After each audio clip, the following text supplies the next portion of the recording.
ناظرین ایک خوبصورت جی حدیث مبارکہ ہے۔ حضرت انس رضی اللہ تعالیٰ عنہ فرمائن مستدرک شریف دی حدیث ہے۔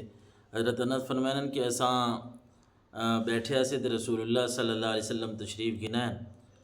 تے آپ صلی اللہ علیہ وسلم نا خوش ہن مسکراندے پیان۔ حضرت عمر فاروق رضی اللہ تعالیٰ عنہ نے عرض کی تھی، پوچھا کہ اللہ دے رسول میں نے ماں پیو تھوڑے تے قربان تھی من آج تا خوش ہو مسکراندے کیوں پہ ہو؟ تو آپ صلی اللہ علیہ وسلم نے فرمایا بھئی میری امت دے دو لوگ اللہ دے سامنے نا اپنی پیران دیا انگلیاں تے یعنی پباں دا بار کھڑے ہو سن تے ہی کاکسی بھئی یا اللہ اس بندے نے میرے ہوتے ظلم کی تے لہٰذا میں نو اس کو بدلہ گنا کے دیو تے اللہ تعالیٰ فرمائسی بھئی اس کو تو پہلے بھی نیکیاں کونن ہونے اس کو کیڑا بدلہ گرنا تے وہ آکسی بھئی یا اللہ اگر اس کو نیکیاں کونن تو بات میرے گناہ جڑے نا وہ اس کو دیو جا، کیونکہ اتھے تو یہ نیکیاں ہی کام آسن اس جگہ تے انسان کو اگر وہ نیکیاں ہی نہ ہوئیں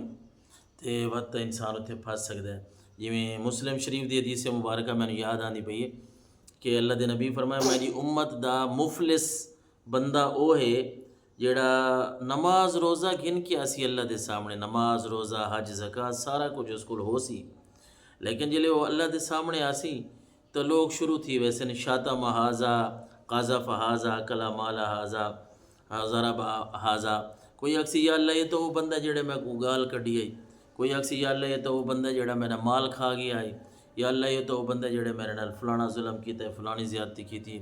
تے اللہ تعالیٰ نے نبی صلی اللہ علیہ وسلم نے فرمایا با اللہ دا حکم ہو سی وہ دیاں نیکیاں گن کے تے اتھے درہم دینار تا کم نہ آسن، پیسہ ٹکا تو اتھے کام نہیں آونا، یہ نیکیاں ہی تے گناہ ہی انسان دا سارا کچھ نیکیاں دے ذریعے بندہ جنت ویسی تے گناہاں دے ذریعے پکڑا ویسی، تو دیاں نیکیاں گن کے تے بنا لوگاں کو ونڈ دیتیاں ویسن،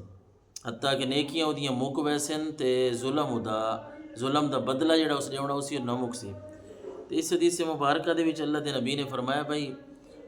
جڑا بندہ مطالبہ کریندا پیو سی اللہ اس نو آکسی اچھا تو ہی کر اے نگاہ اتّا کر اتّا دیکھنا ذرا جنت والے پاسے، وہ دیکھ سی تو اتھے اس نو ایک بہت سونا شہر سونے دے بنے ہوئے محلات تے جیاں شیاں دیکھ سی تو آکسی یا اللہ یہ کہ نبی واسطے بنی ہوئی ہیں یا کہ صدیق واسطے یا کہ شہید واسطے، تے اللہ فرمائے سی بھئی اے ایسے بندے واسطے بنن جڑے سمن ادا کیتے قیمت اس دی ادا کیتے، تو آکسی یا اللہ ان دی کتنی قیمت ہے؟ اللہ فرمائے سی بھئی ان دی قیمت جڑا ہے نا تو بھی ادا کر سکتا ہے، یہ تو بھی گھن سکتا ہے، یا اللہ میں کیویں اتنے سونے محلات سونے دے بڑے میرے حصے چ کیویں آ سکتے ہیں؟ تو اللہ تعالیٰ فرمائے سی بھئی تو اپنے بھائی نو معاف کر دے تے اس معاف کرن تے اللہ تعالیٰ اے سونے دے جڑے محلات انہیں تینوں بھی عطا فرما چھڑے سی، تو آکسی یا اللہ اگر اتنے گل نال معاف کرن نال اگر میں یہ جنت دے محلات مل دیں تو میں اپنے بھائی نو معاف کیتا ہے، تو بات اللہ تعالیٰ فرمائے سی ہونی کر اپنے بھرا دی انگل نپچا اندی بھی باں پھڑ تے تساں دوہیں جڑے ہیں نا وہ جنت ہی داخل تھی ونجو۔ تے اللہ دے نبی صلی اللہ علیہ وسلم جلے اے گل دسیندے پیان کہ نیکیاں انسان دیاں گدیاں ویسن تے دوجے کو دیتیاں ویسن، وات اللہ دے نبی صلی اللہ علیہ وسلم دے اکھاں چوں آنسو بھی آئے تے آپ نے فرمایا وہ بہت وڈا دہاڑا ہو سی۔ تے اس حدیث مبارکہ دے وچ آپ نے یہ بھی فرمایا آخر تے کہ مفہوم ہے کہ آپ نے فرمایا بھائی آپس ہی صلح رکھو کہ اللہ تعالیٰ تھوڑی صلح چاہتا ہے، مسلمان آپس ہی صلح رکھیں ایک دوجے نو معاف کرنا سکھیں تے ایک دوجے نو معاف کریں، اس شاید نال انسان دی زندگی بھی بہتر بن ویندی ہے تے آخر بھی بہتر بن ویسی انشاءاللہ۔ اللہ تعالیٰ عمل دی توفیق عطا فرماوے۔ بڑی دلچسپ حدیث مبارکہ آئی تے اس نو سن کے اگر مزہ آئے تو اگاں بھی شیئر کر دیو تاکہ دوسرے لوگوں تک بھی پہنچ ہو جائے۔ بہت شکریہ۔